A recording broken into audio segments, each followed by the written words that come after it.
마지막으로 익히는 정보 해석 기초 프레임은 맥락적 해석이죠. 영어로는 컨텍스트라고 합니다.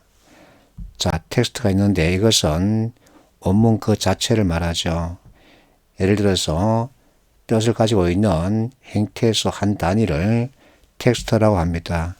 이와 같은 텍스트가 서로 결합되면 또 다른 의미를 만들어내죠. 이것을 컨텍스트라고 합니다. 그래서 글의 전후관계, 문맥, 맥락 이와 같은 것을 뜻하죠. 자, 실제 백과사전 해설을 보면 한 문장 안에 기술된 단어, 구, 문 사이에 성립하는 의미적, 논리적 관계 확대 해석하면 문장 간의 관계, 또 문장이 모여서 이루어진 단락 간의 관계도 의미한다. 여기서도 관계라는 표현을 계속 사용하고 있죠. 그래서 이해는 A, B 이 둘의 관계를 엿보는 것이라고 얘기했습니다. 어쨌든 관계입니다. 이러한 경우에 문맥은 순접, 역접, 병렬, 전환, 인과관계 등으로 표현된다. 그래서 맥락적 해석 역시 서로의 관계를 살피면 된다는 얘기죠. 예제를 보겠습니다. 12년 기출문제죠. 밑줄 친 단어, 문맥상 의미가 가장 가까운 것은 뭘까? 자, 그림자 이 표현에 밑줄이 쳐져 있습니다. 그러면 누구의 그림자인지 봐야 되겠죠. 석가나 예수, 그들의 그림자. 그러면 서로의 관계를 엿봤을 때 그 뜻은 업적이 되겠죠.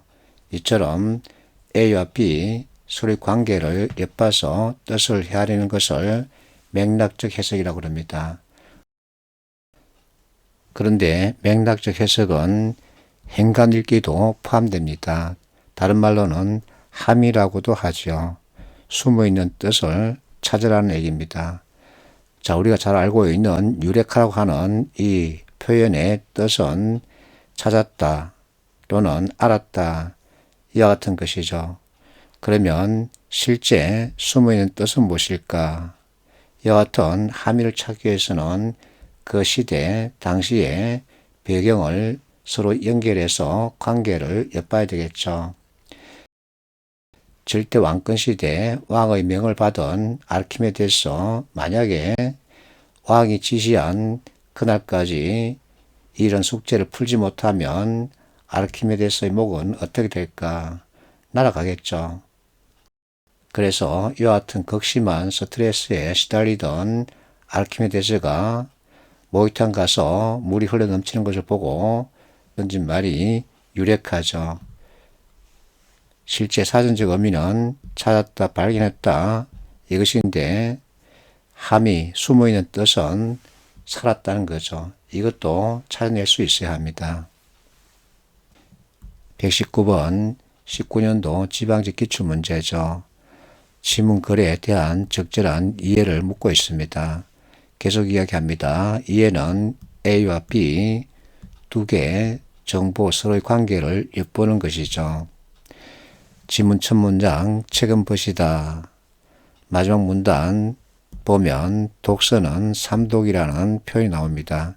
그러면 필자는 이 삼독을 말하고 싶어하는 거죠. 그래서 삼독이 뭔지 찾아보면 되죠. 먼저 글을 읽고 다음으로 지필한 필자를 읽어야 한다. 필자 생각을 읽으라는 얘기죠. 그리고 제기하고 있는 문제뿐만 아니라 필자가 어떤 시대에 어떤 사이에 발딛고 있는지 읽어야 한다. 시대적 배경을 체크하라는 얘기죠. 그리고 마지막으로 그것을 읽고 있는 독자 자신을 읽어야 한다. 그렇게 함으로써 자신의 처지와 우리 시대의 문맥을 깨달아야 한다. 자, 문맥이란 표현 등장했습니다. 그렇다면 독서와 나 자신과의 관계를 엿보라는 얘기죠.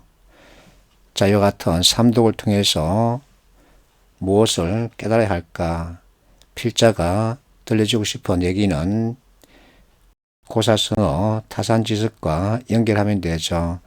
독서, 나와의 관계에서 타인의 경험이나 생각 등을 자기화하는 과정이다. 이렇게 요약할 수 있습니다. 120번 22년도 국가직 기출문제죠. 보기 문장이 들어갈 위치를 찾으라는 겁니다. 보기 문장 신분제에 따라 문체를 고착화하는 것을 인정하지 않았던 것이다. 이것이 기억 리얼 띠거리 가운데 어디에 들어가면 좋을까? 이것을 묻고 있는 거죠. 자, 표시해놨지만 서로 비교, 대조해서 연결점을 찾는 거죠. 고착화하다. 이것은 귀족에게만 전속시키다. 이 표현과 연결할 수 있고, 거부했다. 이것은 인정하지 않았다. 서로 연결시킬 수 있죠. 그래서 비교, 대조해보면 정확한 연결점을 찾을 수 있습니다. 121번 11년도 국회직 8급 기출문제죠. 가로 속에 들어갈 내용과 거리가 먼 것을 찾으라 그럽니다. 지금 보면 어머니 사랑은 본질적으로 무조건적이다. 그러면서 아버지 사랑과 대비시키고 있죠. 꼬리 보면 어머니는 어린애 생명을 안전하게 하는 기능을 갖고 있고, 반면 아버지는 이 어린애가 태어난 특수사회가 직면하게 하는 문제들을 처리하도록 어린애를 가르치고 지도하는 기능을 갖고 있다. 역할에 대해서 대비시키고 있습니다. 그러면 가로는 아버지 사랑에 대한 진술이야 하죠.